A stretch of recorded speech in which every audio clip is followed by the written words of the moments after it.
The big win for the president today with the DeVos confirmation, but his immigration reform attempt is still in jeopardy. Joining us now, right here in studio, is Tim Carney, commentary editor for the Washington Examiner. Tim, welcome back. Thank you. There are those who say President Trump is operating under this chaos theory and the aggressive executive orders, attacking the media, attacking those who disagree with him, and a lot of Republicans are distancing themselves from him a little bit. Yeah.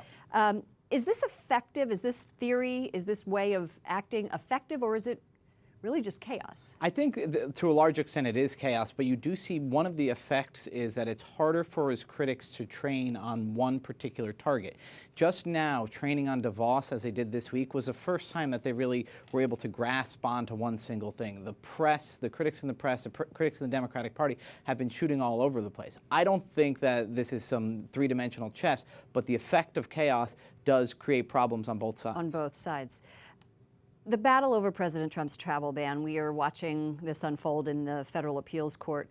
Under separation of powers, does the president have this authority? And if he does, what's everybody squawking about? Well, first of all, the courts argue, a lot of courts have said that when it comes to national security, yes, the president has broad authority, but much more importantly, Congress passed a law saying that the president is allowed to suspend visas for sort of any class of immigrant or visitor for any period when it's in the national interest. You read the text of that law, and President Trump cites it in his executive order. It's hard to imagine that it's outside of his authority to do it. Whether it's a good idea or not is a different question. Whether he has the legal authority to ban these immigrants, that seems like a clear-cut case to me. And it's also whether or not he consulted the right people. I mean, this is a politics town, right? So whether or not it was rolled out appropriately and you get people who are fighting against you. Betsy DeVos was confirmed today. She's been on massive attack for school choice. You wrote an article today for the Examiner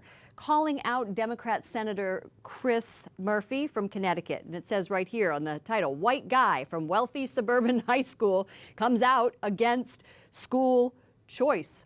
What are you saying? Well, so Chris Murphy put out on Twitter that, quoting Betsy DeVos, had once used the phrase a dead end to refer to some failing public schools. And he said, well, public school wasn't a dead end for me. You know, he's a U.S. senator. I pointed out that while his father was a Hartford, Connecticut lawyer, he didn't live or go to school in the Hartford public schools, which really are struggling. Instead, he went to school in a suburb outside of Hartford in an expensive town, much more expensive than Hartford. So this whole idea of school choice is, in my parish school, anybody can go there, and there's financial aid, and school choice programs would mean it's even more affordable.